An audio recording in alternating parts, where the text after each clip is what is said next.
Hello everyone and welcome back to my channel Intelligent Machines. Today we are going to look into ControlNet, specifically a variant called OpenPose, which can mimic human poses. And then we are going to combine two or more ControlNets at inference to get more controllable, interesting images. If that sounds interesting to you, let's get started. So this is going to be the agenda of today's video. First, we're going to install some important libraries. We're going to detect the pose of an image using OpenPose detector. Then we're going to use the same image in our control net to guide the generation. We'll also see how to do inpainting with this control net. Then we'll see how to combine two or more control net. And yeah, that's about it. These are some important libraries that we are going to use for this video. If you have not installed that, then I recommend you do. And we'll start by importing some necessary libraries using ControlNet 1.5 for the base model and this OpenPose ControlNet model to guide the generation. Here we load the ControlNet model and here we load the pipeline. And while loading the Stable Diffusion ControlNet pipeline, we pass the ControlNet model as an argument inside. So this pipeline can access this controller. I replace the scheduler to be UniPC multistep for faster or consistent sampling. And this last one, pipeline dot set progress bar config. This I do not want to see a progress bar every time a generation happens, so that's why I disabled it. So next we're going to detect the pose from a reference image. So this is the reference image I have. This one. I'm going to first import the model or import the OpenPose detector model and then transfer it into GPU. After that, when I call this OpenPose processor and pass in the image, I get the control image, and the control image looks something like this. Here I have enabled hand and face flags, so the detector will attempt to find finger joints and facial key points as well. Here, one thing to notice is that the detector outputs something of different aspect ratio compared to the original image. Pose output is roughly 512 into 800, 512 into 800, while the reference image is around 512 into 300 something.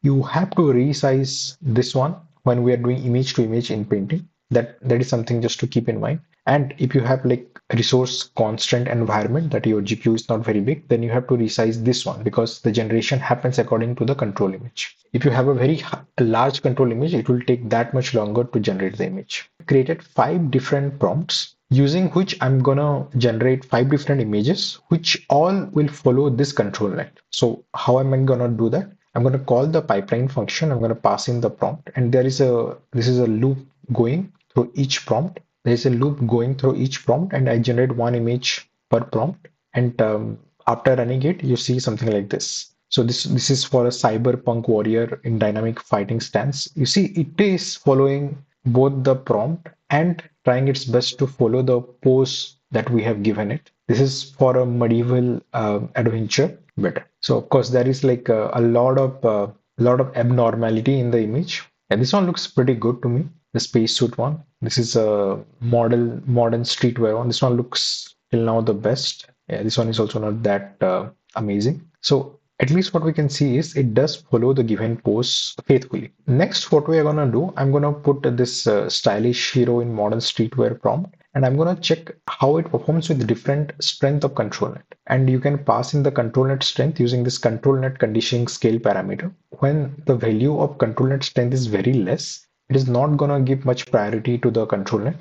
But as it grows, it start giving more and more importance. So as you go rightwards, you start seeing the images following the structure more and more. We can also do inpainting with the same ControlNet pipeline. What we have to do is we have to import the Stable Diffusion ControlNet inpaint pipeline, and from there we can just call from pipe, and we are going to use the same pipeline that we have been using. So what it does is it lets this new pipeline use the components of this previous pipeline without doing a re-import. After that, as it is an inpainting thing, we need to create a mask. So I created this mask. So everything in the white needs to be inpainted while giving importance to this pose that you see here. And now I put a prompt that cricket player with pads. So I want to have this character where cricket pads. Let's see if the model is able to generate or not. And here you see I get, okay, it's not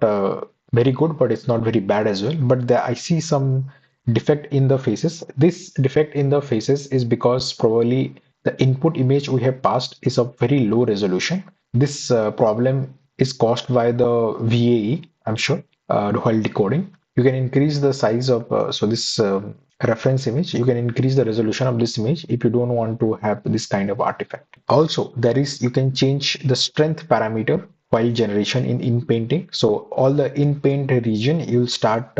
So when you have very less strength, then it doesn't do much change in the Inpainting region. But as you go and as you increase the strength, you start seeing larger and larger change in the Inpainted area. Now we're going to see how to combine multiple control nets. So the imports are fairly the same, but here I do a different thing that I import two different control nets. One is for pose and one is for depth. Then while creating the Stable Diffusion control net pipeline, I pass the list of control nets that I want this pipeline to accommodate. And that's how basically you create the pipeline with two or more controller. You can it doesn't have to be two, it can be four or five depending upon, but I think if you go more than three or four, it starts getting very saturated images. All right, rest all are same as previous. But now as we have two different control net, we have to get two different control images as well. So this model I have obtained, which is a depth estimator model. So it will help us get the depth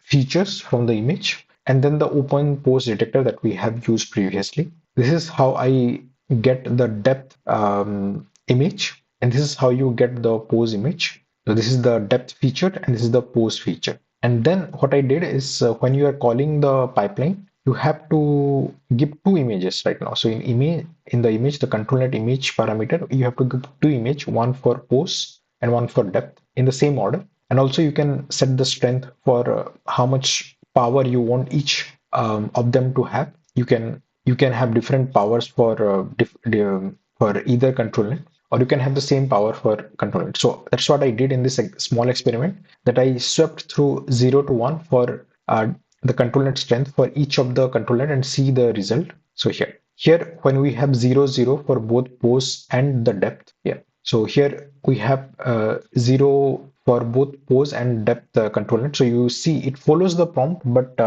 doesn't follow the structure we have given. But as I increase the power of depth, it starts getting more coherent result compared to my depth control net. And here you see here in the finally we have something very similar to the depth image we have provided. As you go vertically down, the power of pose keeps on increasing. So here the pose parameter is 1 and the depth parameter is 0. So here you see, I think here it has conserved the feet feature the best, but it has not captured the 3D three-dimensional aspect of the hand because the feast is very close to the camera. This part has not been able to capture that well.